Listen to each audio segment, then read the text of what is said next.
नमस्कार, आगाज टाइम्स देख रहे हैं आप। मैं हूं आपके साथ पलक शर्मा। आइए रुक करते हैं इस खबर की ओर। भारतीय जनता पार्टी के एमएलसी धर्मेंद्र भारद्वाज ने विपक्ष की खोल के रख दी पोल।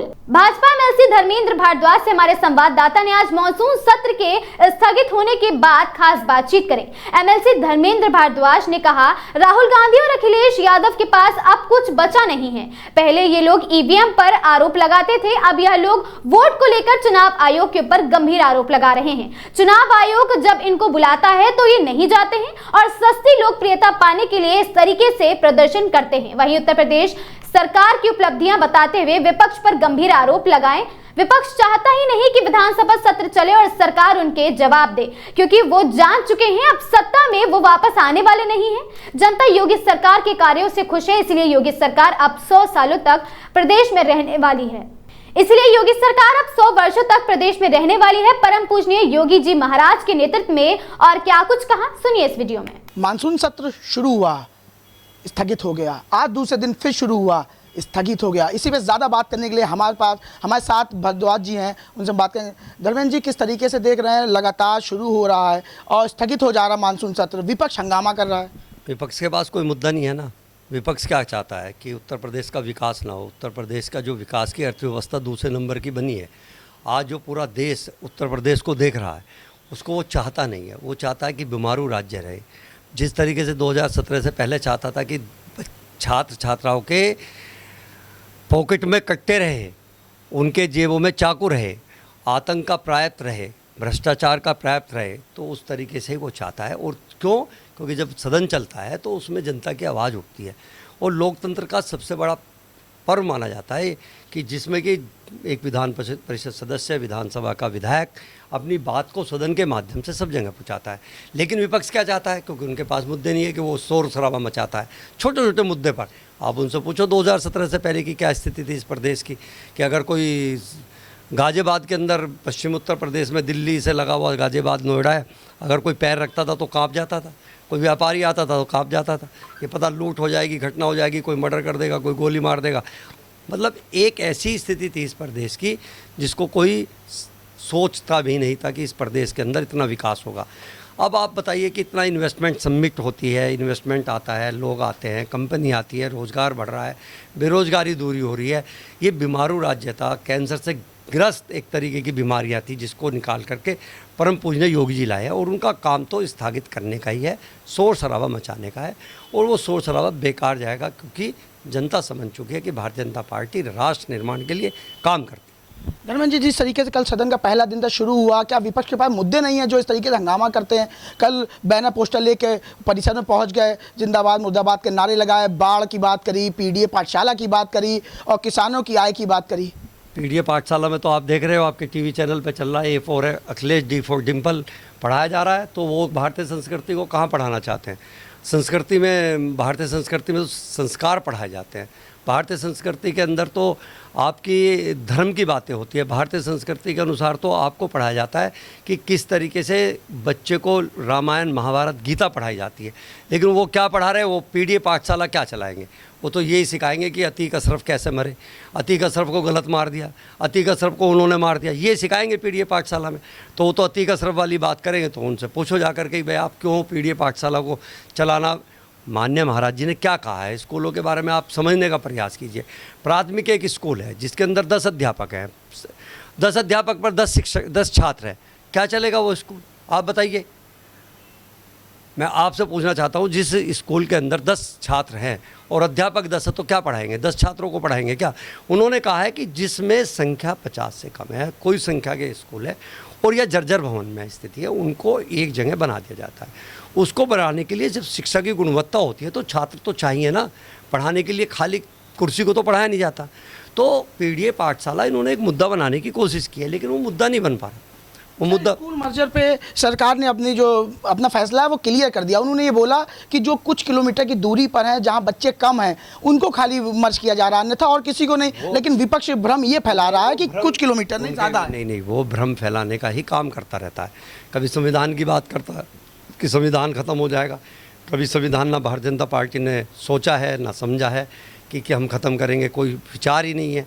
कोई ऐसा कोई विचार कैसे कर सकता है? जिस यशस्वी प्रधानमंत्री मोदी जी ने और परम पूजनीय योगी जी ने प्रदेश और देश को पूरे राष्ट्रीय स्तर पर 7 समुंदर पार जाकर भी भारत माता के जयकारे लगते हैं, तो वो देश के राष्ट्र निर्माण की बात करते हैं। ये एक बात करते हैं, अपने परिवार की बात करते हैं।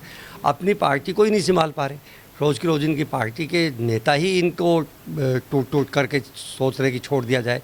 तो वो एक ऐसी स्थिति बनी हुई है कि जो उस स्थिति को देख करके वो चाहते हैं कि सदन ना चले। अब जब आएंगे तो बातें होंगी, भारतीय जनता पार्टी विकास की बात करेगी, एक सुरक्षा की बात करेगी, शिक्षा की बात करेगी, आपके एक तरीके से जो रोड कनेक्टिविटी इंफ्रास्ट्रक्चर की बात करेगी। तो उस पर आज उत्तर प्रदेश दूसरी अर्थव्यवस्था पूरे देश के अंदर अपने प्रदेशों में जा रही है।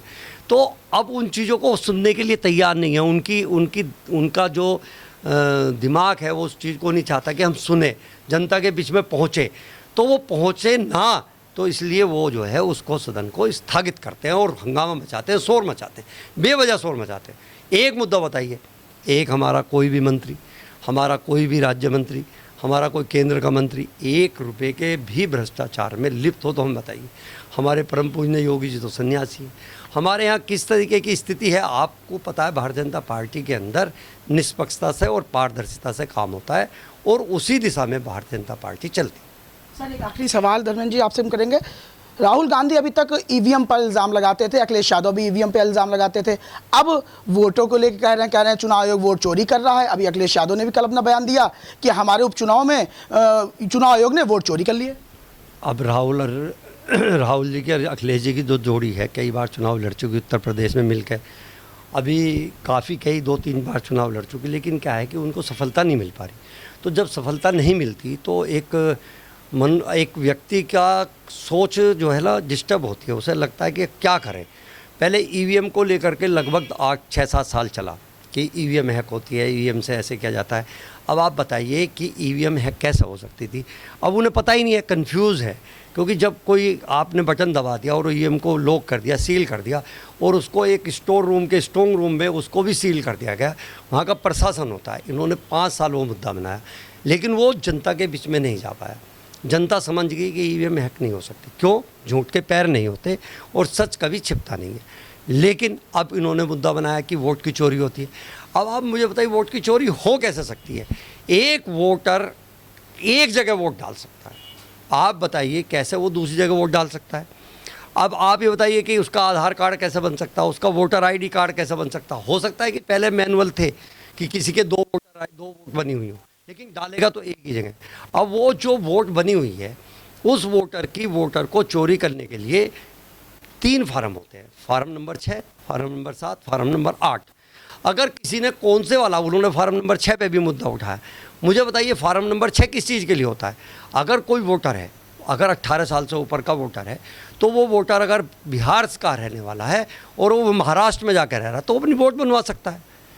आप बताइए, लोकतंत्र में वोट, अगर वो बिहार का मूल निवासी है और महाराष्ट्र में जाकर रह रहा है, क्या वो वोट नहीं डालेगा? क्या मैं आपसे पूछना चाहता हूँ, वोट डालेगा नहीं डालेगा? जरूर डालेगा, अधिकार है। जब उसका अधिकार है तो वो वोट कहाँ डालेगा? अभी वो अस्थायी कहाँ रह रहा है? वो महाराष्ट्र में रह रहा है। महाराष्ट्र में रह रहा है तो वोट कहाँ बनवाएगा? वहाँ बनवाएगा। तो वोट बनवाएगा, पहले वोट कटवाएगा, फिर वो बनवाएगा। तो उसको ये लगता है कि ये वोटर कहाँ से आ गए। अरे वोटर, उन्होंने जो चुनाव आयोग ने कहा कि भाई जो व्यक्ति जहाँ रह रहा है वहाँ वोट डाल सकता है, तो उसने अपनी वोट बनवाई लोगों ने, तो वो वोट भारतीय जनता पार्टी हो गई। इसलिए महाराष्ट्र में जीते, हरियाणा में जीते। उन्हें लगा कि ये वोट कहाँ से आ गई, लेकिन उन्हें तो यही नियम कानून नहीं पता कि वोट कैसे बनती है, कैसे संविधान को चलाया जाता है। वो संविधान की बात करते हैं, संविधान का यही नहीं पता कि उन्हें अब जाके कल शोर मचा रहे हैं। अब अखिलेश जी उस पर चढ़ रहे हैं, बैरिकेडिंग पे। अब उनको असल में क्या है कि एक तरीके से स्थिति उनकी समझ में आ चुकी है कि भारतीय जनता पार्टी के पक्ष में पूरे देश के जनता का मन बन चुका है। और हमेशा भारतीय जनता पार्टी अभी 100 साल तक कहीं नहीं जाने वाली, क्योंकि एक धर्म और संस्कृति के साथ साथ संस्कारों की पार्टी है, राष्ट्र निर्माण की पार्टी है। हमेशा यही पार्टी काम करती है और इसी विज़न पर काम किया और इसी विज़न पर काम चलेगा। भारतीय जनता पार्टी के एमएलसी हैं धर्मेंद्र भारद्वाज जी, जिनका साफ तौर पर कहना है कि विपक्ष के पास अब मुद्दे खत्म हो चुके हैं, इसलिए इस तरीके से माहौल बनाने का काम करता है। वीडियो जर्नलिस्ट नरेंद्र के साथ मैं समीर खान, आकाश टाइम्स लखनऊ।